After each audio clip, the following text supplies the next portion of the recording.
Ladies and gentlemen, boys and girls, and co-parents of all ages, this podcast is for you. Introducing in the center ring, the Amicable Divorce Expert, Judith Weigel. Joining me in center ring today, we have, for her second appearance on the show, we have Judy Graybill, who's a step-parent, co-parenting, step-family coach. She does so much in her practice, and coming from Arizona, right, Judy? Yep. But works with people all over the country. So, first of all, Judy, thank you for joining us. Oh, thank you for having me. It's such a pleasure to be here a second time. And this is going to be another great conversation because honestly, there's not enough of you to go around. You are in a unique position in the family law, divorce, and post-divorce arena. So we're going to focus today on second marriage co-parenting challenges, which so many people are involved in because the national statistics are 50% of first marriages end in divorce, 60% of second marriages, and 70% of third marriages. So there's a lot of work for you to do, and you can be very helpful because children are involved. And more than likely, a lot of people listening to the show are formerly children of divorce and people in our industry. So Judy, here's the very first thing I would like to tackle, and you can approach this any way you like. But what are the parenting, co-parenting issues once a divorce has taken place and leading into a second marriage for one or both co-parents? So there's two leading challenges, and one is the how to discipline the kids. And so that's a huge thing. And then the second thing that we're going to be talking about, focusing on today, is co-parenting with the ex-spouse. So I just want to, and it's interesting the timing because this is right before Halloween. And so like all of my posts and stuff that I've been putting out is related to, step family experiences around the holidays. And it's very specifically geared towards the step parent, how especially stepmoms have that maternal instinct and we want to connect with the kids. And what happens is, especially around the holidays, but all year round, we step on the mom's toes, that maternal. You mean biological mom's toes? Yes. Okay. Thank you. Mm-hmm. Yes. So, and it happens without us seeing it coming, because, we're just doing the natural things that we normally want to do as a parent. And moms have that maternal instinct, or all women have that maternal instinct. So if you don't have children of your own, that even kicks into a higher gear sometimes when you're dealing with other people's children. So, you just naturally want to help the kids in whatever way you can or want to, or what you see is natural in the home environment. But the biological mom has hurt feelings. They're not ready to let go of the parenting issues. And this is where the divorce brings in a lot of hurt feelings. Because if the parents, if the dad and the mom do not go through that process of healing from that first divorce, it brings in so many hurt feelings, and that actually it creates a lot of issues, because if a mom, for example, was able to heal from that first divorce and to heal all of her pain, all of her guilt, and was able to get to the place of acceptance and healing and closure, then she's going to be more accepting towards that stepmom. And then, but the thing is with the stepmom or the stepdad, because it happens with both, genders, it's just different for stepdads than stepmoms They express because the themselves expectations. And they express themselves a little differently, right? Right. Yeah. And their societal expectations are different for women than they are for men with regard to motherhood versus fatherhood. And then you have your own, like I said, the maternal instinct comes in very strong. So I think probably in this episode, I'm probably gearing more towards the stepmom experience than the stepdad, just because when it comes to a lot of the co-parenting challenges, I see that more with the stepmom. And maybe that's because I'm a female and a lot of my clients tend to have that stepmom versus mom Judy, challenge. Correct me if I'm wrong, but are you a stepmom? So I'm not currently in a step family situation, but I do have my past step family experience, which I affectionately call my dysfunctional step family experience. And so in my situation, it did not work out because it was, well, it was so highly dysfunctional. It turned into a very toxic environment and I had to leave. But you never it never leaves you. So like that just ignited my passion to help because my degrees are in sociology and psychology. So it's like I already had an understanding of family dynamics, but I didn't understand the step family dynamics. And if I had that background and not understanding step family dynamics, then what are people who don't have that kind of background? What are their experiences like? And they're just blindsided. So, my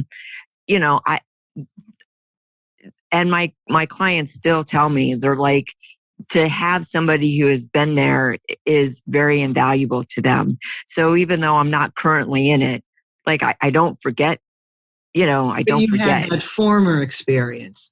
Yeah. Okay, so Judy, I'd like to interject something here. So in my personal life, I have cats, not kids, but I have a lot of nieces and nephews, and I love them dearly, and I was very involved in their lives, and they grew up at different times. My sister and brother had their children in different decades, so I was able to focus on one family at a time and develop my aunt relationships. Nice. So my niece, the oldest of all of my nieces and nephews, my niece is a stepmom, married a couple of years ago to a man who has two adorable children. I love these kids. I just had dinner with them when I was in Pittsburgh last week. But to your point that you made a few minutes ago about the first thing you need to do is clean up any kind of hurt feelings or dysfunction between the biological parents. If you can, before you bring in a step parent, it's invaluable. In this particular situation, the kids turned out great, but I understand it's very dysfunctional between the biological parents. And I do believe that they're having an extremely difficult time even deciding on proper therapy. They have one child with Down syndrome who is the coolest child ever. She's so happy and adorable. But, when you have special needs, you need special training. Not only do the parents need training, but you have to get your child training. So the biological parents are struggling. And then this leaves my niece in a position of, what do I do? Right. What's my role? How vocal am I supposed to be? Because I think even though biological dad is very involved with his children when he has them on his schedule, you still look to the female, if it's a heterosexual relationship, to do certain things, as you kind of referenced. Right. So can you, off the top of your head, do a couple do's and don'ts for the stepmom that walks into a biological parental co-parenting relationship that may never be able to be healed properly? Yeah, those are some excellent points. And I have had multiple clients that have come to me that had kids with special needs. And there's so many challenges already in a step family. So any additional challenge, regardless of what it is, always is like an exponential issue for step families, remarriages, than it is for a first family, specifically for this reason. So, but there's so many things to address. And the first thing I want to ask is, or would want to know, is the age of the kids, because the kids' adjustment is one aspect of the thing that you have to consider, and their age is going to make a difference. So they have the biological chronological age, and then they have their emotional/mental age, which is going to be related to whatever special needs they have. Both of those things need to be considered. And then the relationship between the, so in this case, it's a stepmom and a biological dad, and the ex is a stepmom. I mean, the ex is a biological mom. So the biological dad has a key role. So, and you said in this situation, which is great, that the biological dad is very involved. That's a very key point that I really need to emphasize for your audience, because that's not always the case. There's many cases in which the stepmom and the biological dad are not on the same page and they're not working together.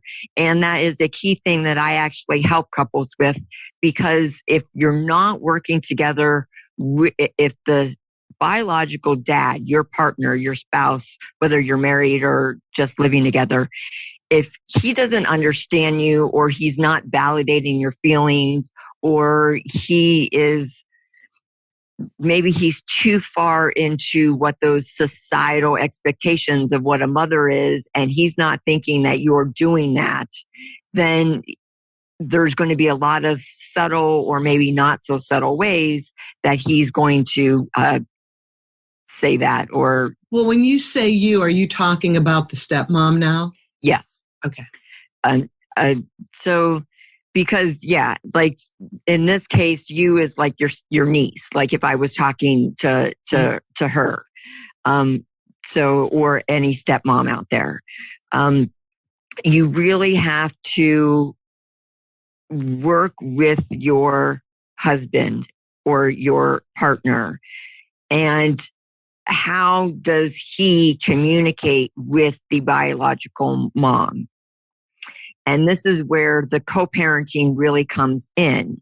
And this is where the co-parenting agreements come in, whether it's legal or whether it's verbal, because that sets the precedence. So as far as how much is appropriate for a stepmom to do, it kind of partly depends on how much the biological dad can do without stepping on the mom's toes. What is she going to be upset about? What is the agreement allowing to be done or not be done?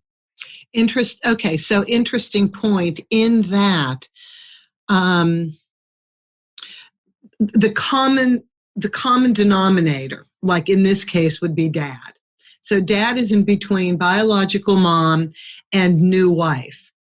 And are you saying the ability of biological dad to either calm things down or communicate with biological mom really is the guidance given to stepmom? How much should stepmom talk?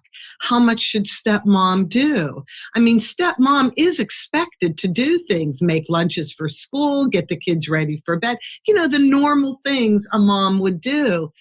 But in terms of the issues that may come up that would bring them back to court, the parents, the biological parents, because there's always issues that bring them back to court. Right. If you haven't resolved that divorce, that marriage, if you really haven't come to terms with it, as you know, it's your work, it's going to show up in the co-parenting relationship, because you're still connected as parents of children. So any of those unresolved issues are going to rear their ugly head, and the kids are going to bear the brunt of it, and then it's going to spill over into stepmom.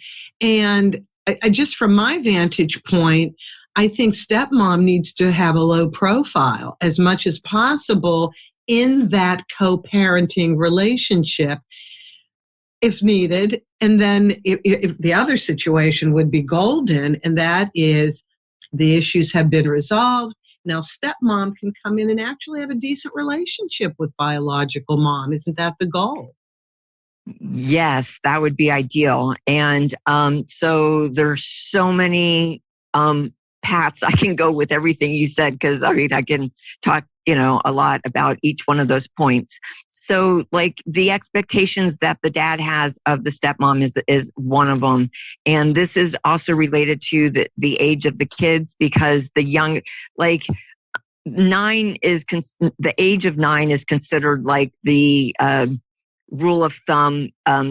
It's just a guidance as far as like the red flag before younger or older than 9. So typically speaking, at least this is what the research shows. And I got this research statistic, by the way, I got from Patricia Pappernow's book, Surviving and Thriving in the Step Family, just in case some people are interested. I love that book. So anyways, that's where this statistic came from as far as the age of 9. So like younger than that, they adjust better. So whatever the stepmom is doing for them, there's less resistance. But the older kids usually are rejecting what stepmom does, or stepdad. And that's when the biological dad in this scenario would either be like okay with what stepmom does or not okay. It sometimes evolves around whether the kids are okay with it or not. Well, you said something very interesting, and that is the expectations of biological dad with his new wife, with stepmom.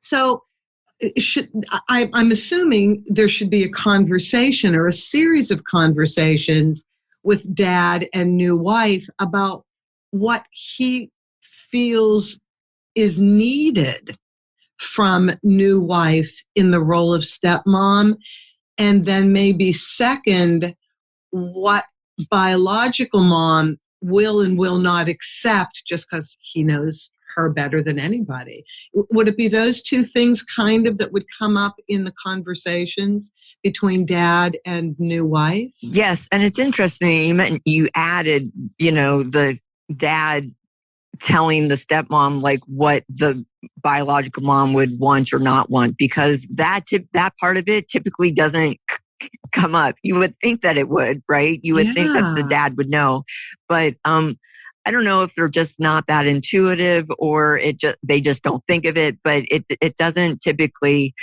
go that direction, although that would be nice. So, and I think that there's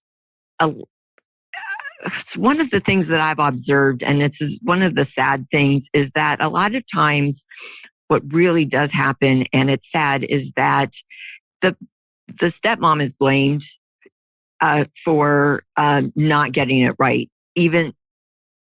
And a lot of times it's just out of naivety that the stepmom should just step back and she should just not do anything. And how do you not know that you're stepping on the mom's toes? And I mean, there's a lot of blame towards the stepmom, and the stepmom just shows up thinking, I'm just doing what I'm supposed to be doing. Like the kids needed breakfast and I was, making the breakfast, or the kid was complaining that his hair was in his eyes and nobody else was doing anything about it. So I got his hair cut. So I didn't know that was going to be stepping on anybody's toes because nobody else was getting his hair cut. It's such a benign thing, No, it's such a good example because it's a real life example. And I guess it could be shocking that would upset the apple cart. But I have heard this upset the apple cart. Right. And so the other thing you mentioned is like the talking about it. So a lot of times they think they really are talking about it. So they think they're on this happens so often. They think they're on the right page. They think they've talked about it and they think they understand each other. But the problem comes in with regard to that is that new situations arrive that look different. And so you think you discussed it, and one parent, like it could be either the step parent or the biological parent, is saying, we've already talked about this. This issue, this new issue is the exact same thing that we already talked about. And the other person is saying, no, it's not. It's not the same. It's different because of X, Y, or Z. And because it's different and there's extenuating circumstances, I did this other thing because this is different. So that's part of the problem with the communication is like they think they're talking about it. They think they discussed it. They think they've come to an agreement, but they actually haven't, because life throws you all kinds of curveballs and new things show up and you don't, you know what I mean? Yes. But what if you have a stepmom or stepdad, again, a step parent, it doesn't matter which gender, who has very strong opinions about parenting and becomes an influencer in biological parents' parenting.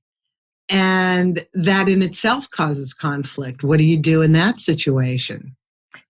Yeah. So the step parent really has to start understanding common step family dynamics. If they don't, they're going to get into so much, they're going to run into so many roadblocks, especially if you have strong opinions. The stronger your opinion as a step parent, the more challenges and the more problems you're going to have. And that's really unfortunate. So you really have to understand what those dynamics are so that you can try to sidestep them a little bit and navigate them better. So let me just think for a moment. So with what's typically advised for step parents, all step parents, is to not have a strong parental role in the beginning of the relationship. Okay, Is to step back and let the biological parent make all the rules and enforce all the rules. And this is what all... Whether you like it or not. Yes. You may not agree, but... Okay. Yes. Because...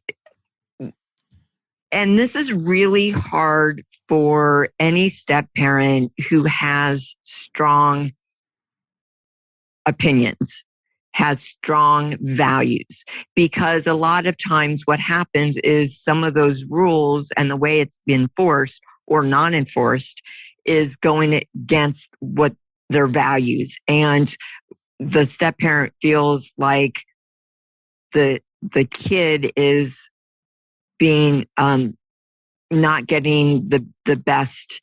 Either it's not the best education or they're not the best health protocols, or you mentioned special needs. Right. And that's a big thing, because it's like everybody has their own opinion on what a special needs child needs. And if a step parent had a lot of education, for example, which does come up, or a lot of experience with that kind of thing, then they feel validated in being heard, and yet they don't have a voice, and that's exactly how they feel. It's like, I'm so concerned about my stepkids. I'm concerned about their mental well-being. I'm concerned about their emotional well-being. And it's very hurtful, and it's very hard for them, because it's like they do care. They want to help. And so for them to step back, it's really hard. And what I tell them and express to them is just compare that value to the value of bonding or having the rapport with your stepkids. What is more important? And I try to emphasize the importance of the harmony for the short term. and that harmony, even though it feels to them like their stepkids are being negatively affected, I have to really help them understand that right now, for the short term, that harmony is really more important, because over the long term, that step parent can still have influence, but they'll have more influence over the situation if they step back initially. And that's a really hard point to drive home. But once they get it, then they really get it. And then things start to fall into place and things can change. I think that's really good advice. I do. I really do. And I wonder, in situations where a step parent is fighting against their natural inclination to step in and do something, if they might, would this be appropriate to say, Judy, to the kids, I'm going to let your parents deal with this. I don't want to be the one to come in and say anything right now. I hope you understand. Would that be something viable to do? Oh, I just love your insights. You always come up with, and remember, you're such a natural people person. This comes natural to you. Well, thank you. And remember, cats, not kids. So It's amazing. But I was a kid, so I still am a kid, I think. But anyway, go ahead. Yeah, maybe just something as simple as, I would rather your parents handle this, and for right now. Yeah, and yeah, I mean, yes, 100%. It's just, those aren't the people who are coming for my help, because if they were able to do that, they wouldn't be hiring me. Right. No, but I mean, if that's something viable that we can teach people even through this medium, I think that would be great. Yes. And also, and I'm sorry, I'm just going to bring it back to like what you do for a moment in the mediation process, because you're able to plant seeds. And if you can, and maybe there's some seeds you can plant in those agreements, or because during that separation process, you cannot predict what's going to happen down the road. So if you start understanding what those remarriages might look like, then you can start maybe having, I don't know that it's appropriate to put that kind of thing for the second we can do a whole thing on that, but I can tell you one example that actually comes up more than one would think, and that is, there's a divorce going on, and now we're in the mediation room, and there's one or more minor children. Generally, this happens with one minor child, typically under the age of 9, but around 9. So I can support 9 as being a critical age. And there is a girlfriend, generally a girlfriend already in place with biological dad, and dad has a long work day normally. And dad, though, wants to co-parent during the week. And dad has girlfriend pick daughter or son up at school instead of dad leaving work, because he can't. Right. Not wanting to send one of these ride share services for the child. Instead, sending girlfriend, and biological mom hits the roof. And so we have to put something in the agreement that talks about what mom will allow in terms of girlfriend interaction on that level with child. And normally it's, well, if you can't pick her up, call me, I'll pick her up. Right. But then mom has to leave her job because she doesn't want girlfriend. This is a big deal, because you do have to have a third person in place in case both parents cannot get to school. If you're both working, stuff happens. So on the one hand, I understand biological mom, you don't want girlfriend involved on this level. But at some point, the reality is, if girlfriend becomes long-term, even into marriage, What do you do? This is so common. And this is the reality of remarriages, because there is a real logistical issue with regard to, like what you said, who's going to pick the kid up from school. And that was part of my situation too. Just in my situation, my boyfriend's, we weren't married, but we were living together. My boyfriend's son had an accident at school, and I was working from home. I was working on my graduate program at the time.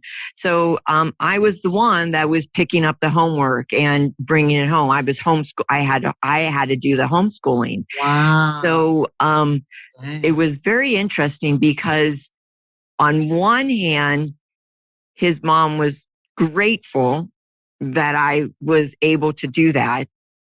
But on the other hand, she resented it. So, I can understand that. And his son resented it, because what he really wanted was his mom to be able to do that. And so there's that separation issue that happens, and that there's a word for it that's escaping me, but basically is it alienation or no? Well, it's the biological bond and the loyalty bond. That's what it's called, the loyalty bond, because the kids often feel that loyalty bond. If they feel, if they feel like they're being disloyal to their mom, if they're liking their stepmom. So that's a real issue. Yes, it is.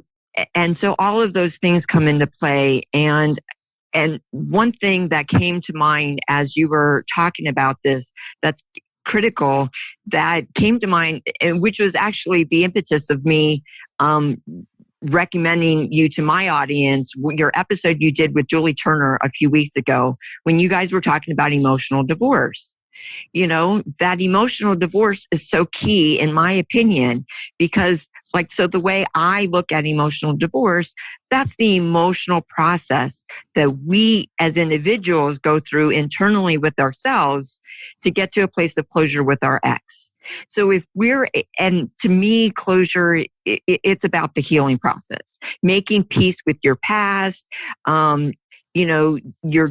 that emotional divorce, you're dealing with the loss of those equity and assets, the loss of the dream, and your guilt for what you think you're doing or imposing upon your children, and their innocence. So if somebody is able to go through that emotional divorce process and heal, then again, that is probably the biggest thing that I think can impact the co-parenting, is if somebody can actually do that.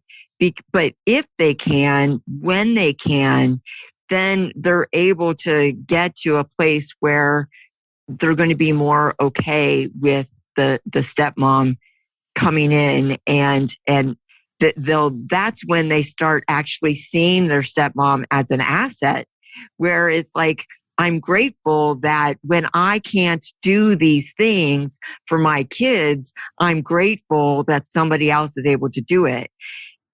It's an internal emotional process to get there. Like I was saying, in my situation, she was both grateful and resentful at the same time. And again, if she was able to get to that emotional divorce, that closure, then her son would have been able to also. Then I wouldn't have got the rebuff from him. Well, you just really described the movie Stepmom with Julia Roberts and Susan Sarandon. Remember that film? Yeah, so there were two kids.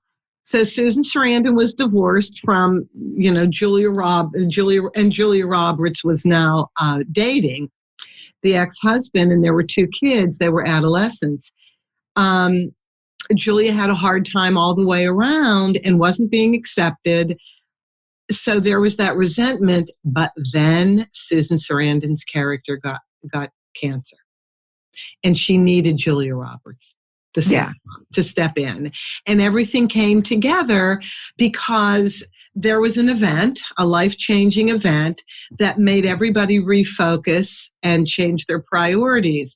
So I think it would be cool in an idealistic world if new relationships are developed after the divorce is final, and maybe they didn't go, one or both did not get through the emotional divorce to the point of forgiveness, because that's the end goal of an emotional divorce. Right. To solve it, there is forgiveness all the way around so that you can relax and without tension raise your children. But wouldn't it be cool if one parent could step up and say to the other parent, can we just sit down and resolve our issues? Because I want to enjoy co-parenting with you. Oh my God, what a sentence. I want to enjoy co-parenting with you. I don't want to struggle with you. Well, you know what? It's all your fault. We could do this. I know that's how you feel. Can we just take this time on an ongoing basis and clear up anything? And maybe I can't be the person you want me to be, but I do want to be a loving parent, as I'm pretty sure you want to be a loving parent. I mean, somebody has to rise above the fracas and make that attempt. And then at the end of the day, there may be truly unsolvable relationships. And if you have an unsolvable relationship, and this is where I'm going to kick it back to you, and that is, what do you do? Do you just do the best you can as the parent that wants to resolve and sees that the other parent can't? You just do the best you can. Yeah, actually, that I'm glad you brought that up, because it's a great. I put together a few action steps for healthy co-parenting, and honestly, that was one of them. So the first one was something we've already been talking about, which is all the emotional issues, and so the first action step I had is to find your center. First of all, you have to have a process on how you personally recoup, so to speak. How do you consciously center yourself in the midst of chaos? How do you unwind? How do you find your own time? Connect to yourself, your person, your spirit, whatever that is for you. So that's one of them. Because that prevents leaking is a thing. So like what leaking is like when you're trying your best to not talk bad. So one of the action steps is to not talk bad about your ex. And of course, a lot of people know that. Find your center is one, not talk bad about your ex is two. Can you give us the other two and then circle back? Yes. So the third one is what is keep your side of the street clean, which is what segued into these action steps in the first place. And that's where you're basically taking personal responsibility for your own words and actions. So you might not be able to, so you can't control the emotions of your ex. You may not have reached that point of forgiveness yet. You may not have reached that point of the emotional divorce that I'm talking about. If you're not there, then yes, at least the third step is just keep your side of the street clean. You do your part. No bad talking about the ex is one of them, especially to or in front of the kids. Try not to argue with your spouse your ex in front of the kids. Try to make the household transitions as smooth as possible. I mean, household transitions. Judy, is that step 4? This is all part of the personal responsibility. This is step 3, because keeping your side of the street clean, your personal responsibility, in the way I look at it, that is making those transitions smooth. It's all part of your personal responsibility. So your personal responsibility of keeping your side of the street clean and making your genuine attempts to do the right thing is important in all aspects. And I'm using the transitions as an example because that's such a huge thing.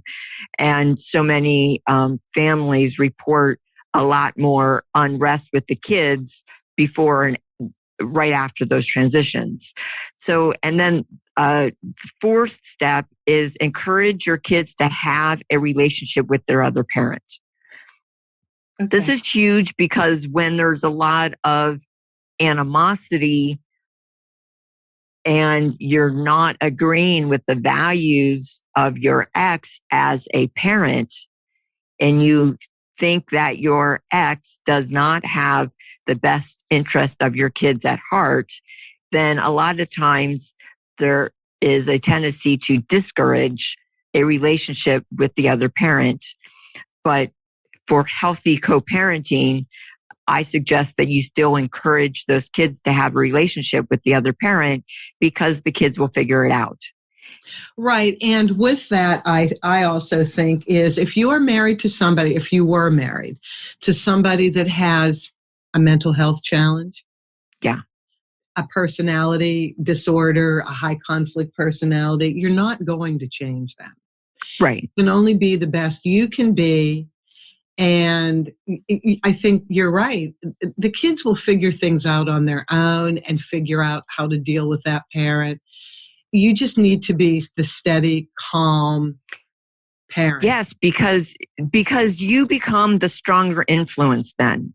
See, like when a parent goes into fear mode over what the other parent is teaching the kids or what other values, then they lose their own power.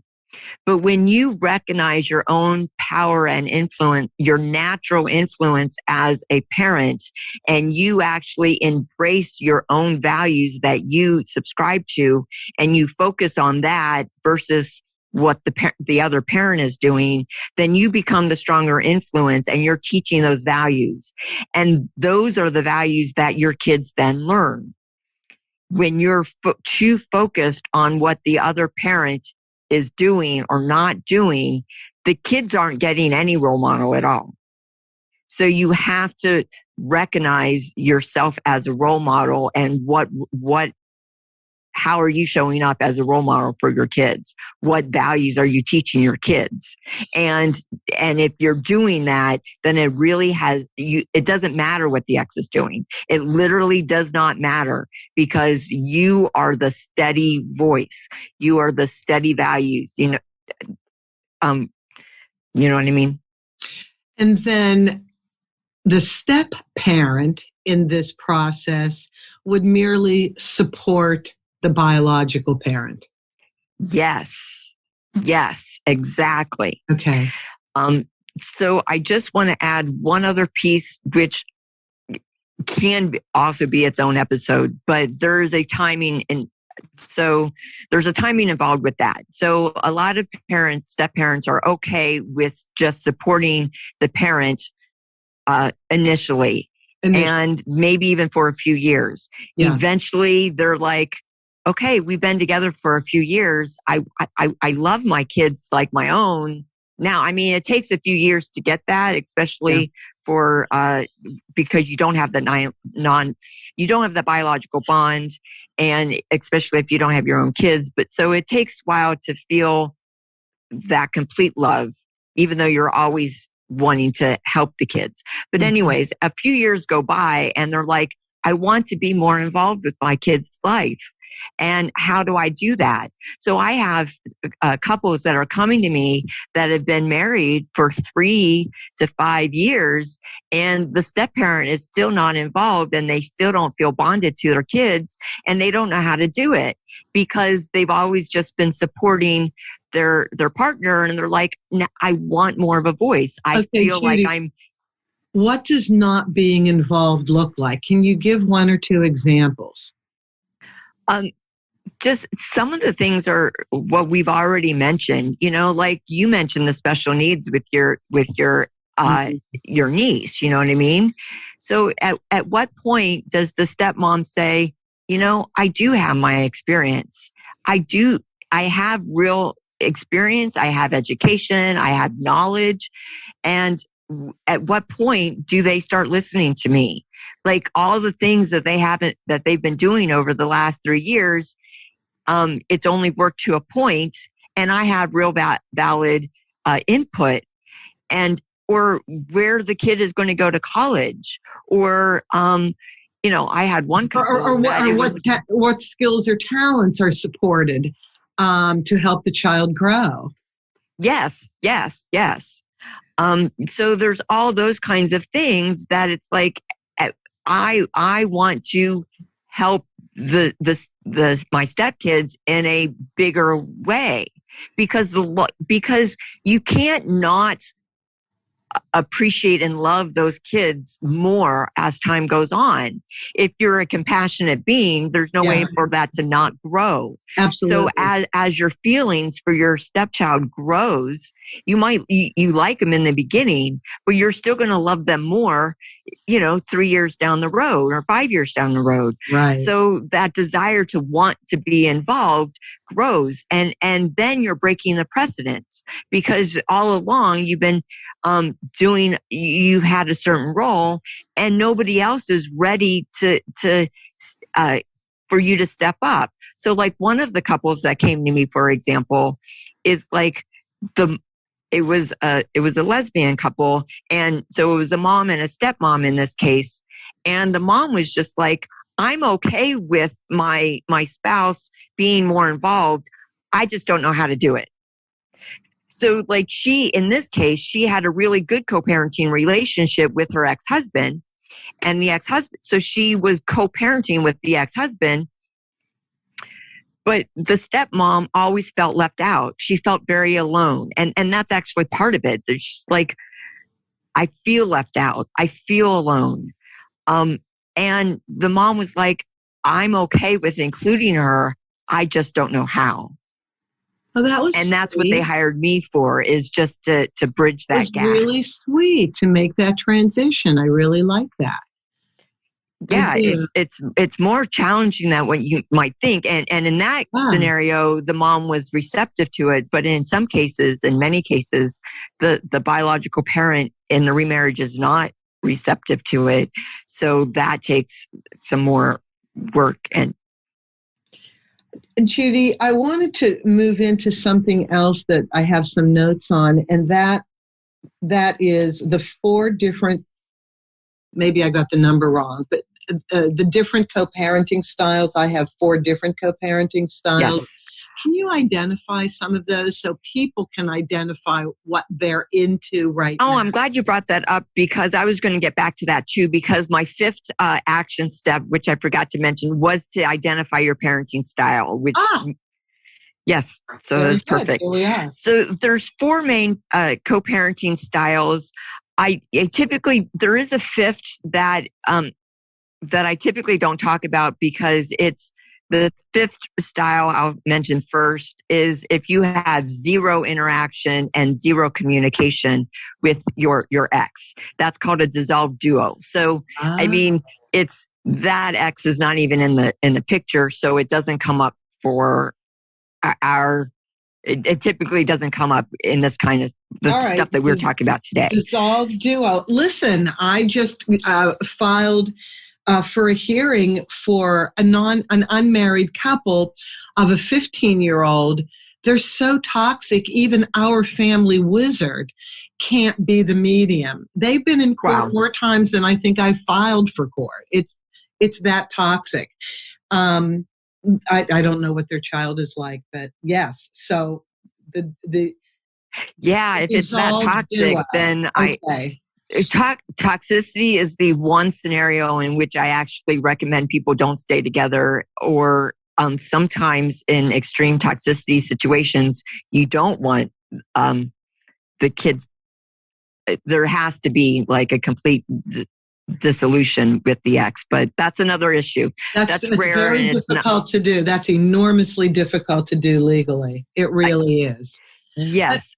And it's not typically the kind of thing that I get hired to deal with. It's kind of like outside of my scope, which there's plenty in my realm, so I'm okay with that. But I'll leave that to somebody else. Let's do the other 4 co-parenting styles. Yes. So I do want to give credit to where I got these from, and this is from Tammy Daughtry and of Co-Parenting International. And her program is called One Heart, Two Homes. And that's where these 4 co-parenting styles came from. One Heart, Two Homes. Isn't that nice? I see you smiling. Yes, I know. That's so sweet. So yeah.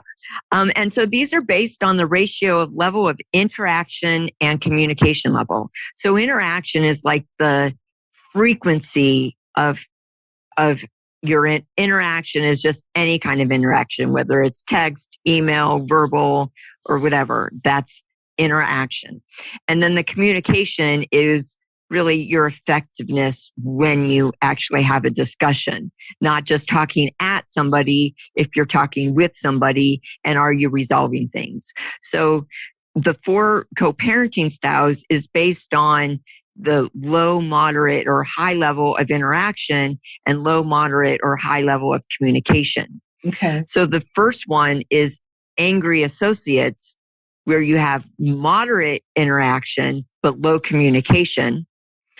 The second one is fiery foes, where you have low interaction and low communication. So it's more of a smolder anger. Mm-hmm.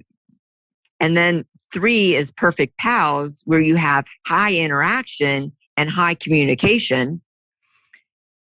4 is the cooperative colleagues, which is moderate interaction and high communication. Okay, so what I'm going to do with you after this, or ask you now, send me an email with those. I want to put this on the blog following the upload of this episode. Oh, I was going to ask you, because I actually have a graphic of that. Okay, and I'd love to use it. Yeah, I'll credit you back with it, but I'd love to use it. I think this would be really, really important for people listening to know and to share with other parents. Okay, great. I will send you that graphic when I'm done, because I did that for a presentation that I did, like a workshop I did a few years back, several years now, because time flies. Okay. So, that's great. Those styles are great. I know. I just want to, so with regard to those styles, I think it's important for people to understand which style is best. And guess perfect pals. What? I'm going to guess perfect pals is the best, right? So that's a good guess, but it's no. Wrong? Oh my God, it's wrong. Go ahead. I know. Right? See, this is counterintuitive. I know, because people with regard to the titles, you would think so. And the problem with perfect pals is that there's no boundaries typically. So like if you're perfect, like that scenario I was talking about with the mom and stepmom who has a great co-parenting relationship with her ex, I wouldn't call them perfect pals per se. They were still cooperative colleagues. However, it's a slippery slope with that kind of scenario. If you're doing all your co-parenting, you have a lot of interaction with your ex and you're in constant contact with everything related to the kids, like on a daily basis. That's high interaction. So it's like, you're going through how much homework they did. You're going through what kind of day they had at school. You're going through like whatever is going on with the kids. You're talking about it like all the time. That's high interaction. And then communication is you're talking about not just are we interacting all the time, but what do we need to do about it? So like both parents are like highly involved.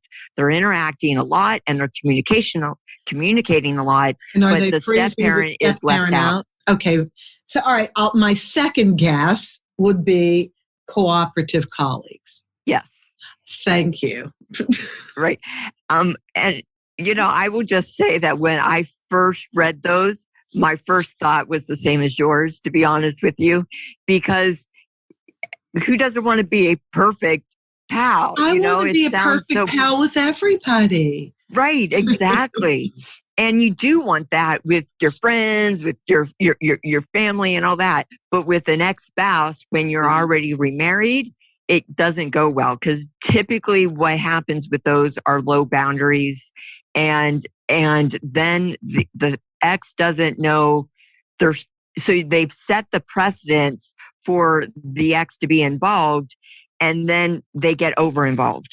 Yeah. And then that parent has to establish boundaries. And we can do a whole episode on boundaries. Cause I wrote up notes on that, but we probably don't have time today. We don't, but let's do that, because boundaries in life are important. imposed boundaries we put on ourselves with how we live our lives. And then certainly when you're in a co-parenting relationship followed by a step-parent relationship. Very important. So that's 2 more episodes that we have now. We'll be talking forever, Judy. That's nice. I like talking to you. Thank you. I feel the same. Well, Judy, this was an awful lot of information, and I really do mean it. I want to do a blog tomorrow, the day following this episode. And if you could send me, the action steps and then the 5 different co-parenting styles, I would put those up and reference this episode. That would be great. Oh yeah, definitely. And I'll send you both of those things today. Okay, that's wonderful. So the bottom line is it's difficult. It's just plain old tough. And you do the best you can. You don't beat yourself up, but everybody has to be happy in the relationship. So I'm going to finish by just addressing the step parent, whoever it is, male or female. You have to find, and you can tell me if I'm right or not, but you have to find what makes you happy in this relationship. You really can't subjugate yourself and make yourself miserable for the greater good of the kids, because this is your life too. Yeah. And maybe, if at all possible, if you can establish some type of relationship with the other biological parent and work at that, if you can, so that you can work outside of that relationship the co-parents had and maybe approach this harmonious, larger relationship in your own way. What do you think? I love what you said. I mean, I don't know if I could have said it better. That was perfect. Are we perfect pals now? I hope so. Judy, thank you. Always, always a pleasure. And in order to find you, how do people contact you? Okay, thank you. Well, my website is judygraybill.com, JUDY, as in girl, RAYBILL.com. And I'm most active on Instagram nowadays. So those are the 2 best ways to find me. You really are active on Instagram. So I love getting your posts and thank you. They're enjoyable. And thank you as well. And they're very helpful. And of course, I thank all of you for listening. Please share this with anybody you know going through divorce. I welcome your comments. You can reach me through my website, theamicableDivorceExpert.com. And as always, have an amicable day. That's our show for today. Thank you for joining us. Be good to yourselves, be kind to your spouse, and cherish your children above all else.